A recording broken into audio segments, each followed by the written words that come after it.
What's up, Scream Hearts? Welcome to another episode of Macabre Merch, only on HPUSA TV. So today, I'm going to reply to Nikky Caskets' top 10 non-horror-punk bands. I don't think I can keep that voice up, but here are my top 10 non-horror-punk bands. Number 1 on my list, Nirvana. Had to start out with Nirvana. I have to say, I fought with my top 10 list. If alternative music and Nirvana was not on MTV and the radio when I was 10 years old, 9 years old, 10 years old, 11 years old, I would have never discovered some of my favorite bands and the alternative and punk community. I remember seeing them on MTV, hearing them on the radio, and it opened doors for bands like Green Day and No Doubt, who I love No Doubt, and I fought to have them on my list in my head. But Nirvana kind of opened that door, that gateway, that made punk, alternative, and metal more accessible to everyone. I would have never discovered the other bands that fit my personality more than the pop radio stations. And don't get me wrong, NSYNC was almost on my list. Since this is a merch show, I just grabbed some swag that I have had through the years. I got this years ago. Typical Nirvana. Okay, Nikky Caskets style. Coming in at number 9, NoFX. They are a either love or hate kind of band. I fell in love with them immediately. I discovered NoFX when I was making CD mixes and I found their shorts. And I put NoFX shorts in between all the songs that I wanted on because I thought they were hilarious. I have a very dark sense of humor. I have a very sexual sense of humor. And it was the first time I think I ever heard of fisting. Oh. Liza and Louise, they want a fisting. I mean, White Trash, 2 Heaves and a Bean, instant love. Punk and Drublick, duh. And when they did the BYO split with Rancid, an instant favorite. I have both the green and the orange. I love when bands cover each other's songs. NoFX, Fat Mike, is gritty and disgustingly hilarious. Quite a bit of NoFX. Yeah. But I love NoFX. Coming in at number 8, I'm a metalcore girl, Killswitch Engage. So I probably discovered Killswitch Engage when everyone else discovered them with Alive and Just Breathing, and Jesse Leach immediately became one of my favorite vocalists. I was so excited to see them. They were just starting out, kind of only 2 years in the game, and Jesse gets married and then falls into a deep depression. I could have told you that would have happened. Anyway, Jesse quits. Then we get Howard Jones. And you know what? I loved Howard. I did. They have 2 totally different sounds. You can totally tell who's who. They each can cover each other's songs very well. Until 2012 happens and he needs to take time off and quit the band for mental health. And I heard rumors in 2012 that Jesse wanted to actually be in Killswitch Engage again, and I was so excited. And then I saw that they made a post and they were making him try out again to audition. And I actually think it's very cool of them that they didn't just automatically put him on just because he is their first vocalist and on their first album. And I was very happy to hear that he got the spot and he killed it. I saw them about I guess it was like 2 years ago, maybe 3 years ago. Jesse came out in the crowd. He was standing right next to me, belting it out, and he sounds amazing. I literally only have 1 shirt of them, and it's falling apart. Love my Killswitch. By the way, I am 666% sure of this list. Number 7 on my list. So if you don't know, I am from a completely Irish family. Something that I grew up with was always having live music, live Irish music, at every family party. All my cousins, all the girls had to Irish dance. Don't ask me to. it definitely trickled over into my love for punk rock music. And I love some Celtic Irish punk. And my number one band in that genre is Flogging Molly. They're definitely my number one. I mean, I love a lot of Irish punk bands. Pogues, the Mahones, the Blackguards. No, not Dropkick Murphy. But Drunken Lullaby, What's Left of the Flag, and If I Leave This World Alive, oh my god, so beautiful. So Flogging Molly, you are number 7. So number 6, I really struggled with putting this band on because in recent years, I have found myself kind of like pulling away from this band. But I would be lying if I said that they were not one of my all-time favorite bands. This band is OTEP. So I discovered OTEP in like the 2000s, and I thought it was so amazing that there was this gorgeous woman with this strong voice that she could growl and scream, and if you listen to her, you literally thought that it was a man. And she can also sing so like delicately, like in the song Ghost Flowers, and it's no kind of secret that she is not the easiest to work with. I met her for the first time 2 years ago.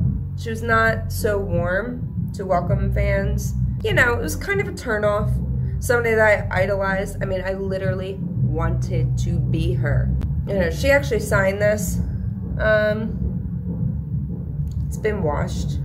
I don't know what year it was, but this is one of their tours. She did sign this. And you know, I love the band. And again, I would be lying if I didn't say that I love them that much, but OTEP, number 6. Okay, coming in at number 5, I would have considered this artist. It's kind of like in the horror rock community, so, but you know, Nikky Casket put it on his list, so I get a pass. It is the one and only Rob Zombie. Hellbilly Deluxe was monumental to steering my music interest throughout my life and what I listen to now. And being an owner of HPUSA, it definitely got me into that genre. I love that shock rock and metal. And when I listened to that album, I mean, immediately I loved it. Seen him so many times. The theatrics on stage is just like a whole other level. I love him. But again, merch show, I have more shirts at home. I mean, he's just the king. He's the king in my book. Coming in at number 4 is A Perfect Circle. So when it comes to Maynard, you, again, just like Fat Mike, either love him or hate him. I love him. But Tool seems to be always the band that people go to. When it comes to Maynard and his bands, A Perfect Circle is my favorite. And I realized during this, I don't have any A Perfect Circle t-shirts or anything, because Tool is very accessible and it's out there, and if I see a Tool shirt, I buy it, but I don't really have anything A Perfect Circle, which I'll have to change. It makes sense that I am more into A Perfect Circle than Tool. Maynard has said it is his feminine side, emotional side. 13th Step, favorite album. Could listen to it front and back any day. All right, number 3 band, Alice in Chains. I remember discovering Jar of Flies when I was like 10 or 12 and instantly gravitating towards those songs and Lane's voice. I instantly loved them and the whole grunge scene at the time. But as I grew older, my love for Lane grew into more of an appreciation for him. His vocals to me were beautiful and mournful all at the same time. I felt I could like relate in a lot of ways, even as a young kid.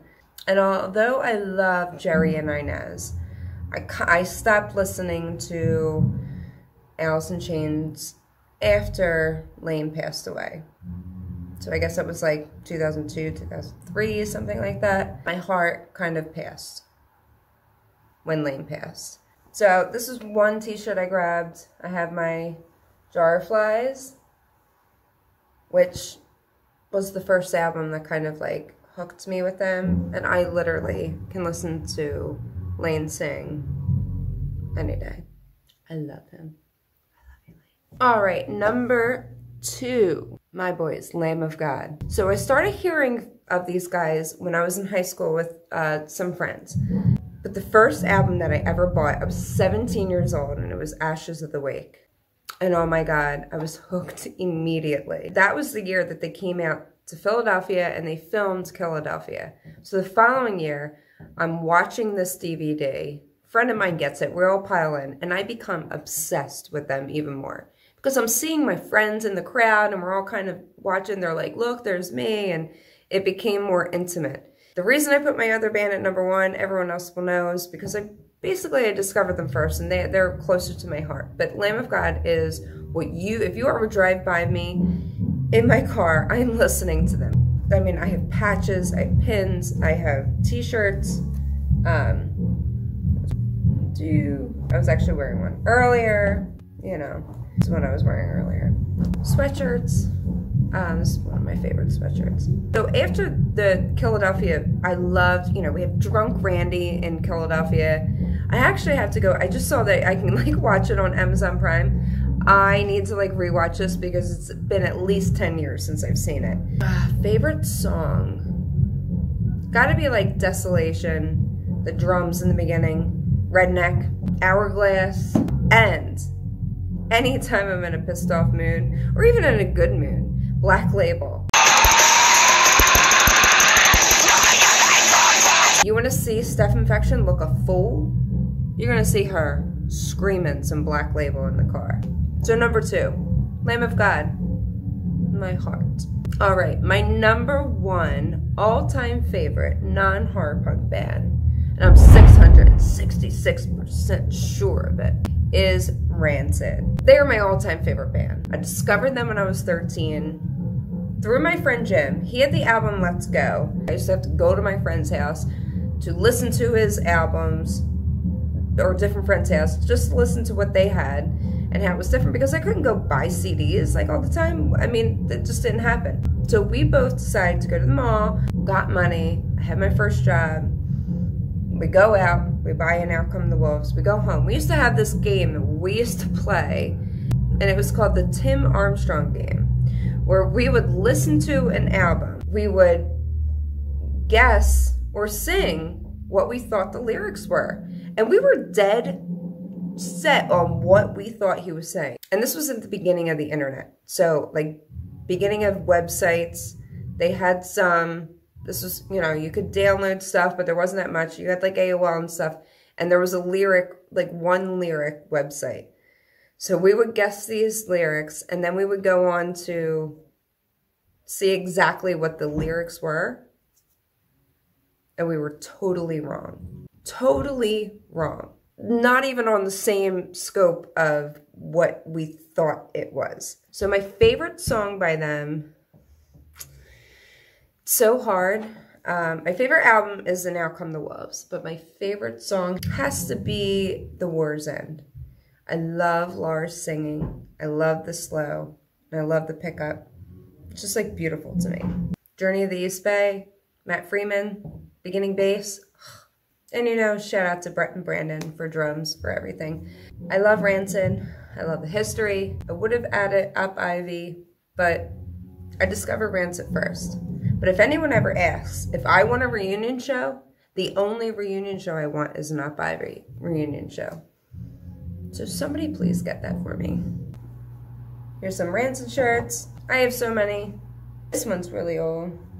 This is a favorite of mine. Anyway, these were my top 10 non-horrorpunk bands. I still listen to all these guys. If you enjoy them, if you like them, if you hate any of my bands, that's okay too. I still love you. So like, comment, subscribe. Let me know which ones you enjoy, which ones you hate. Which are your top 10 non-horrorpunk bands? Till next time, Screamers.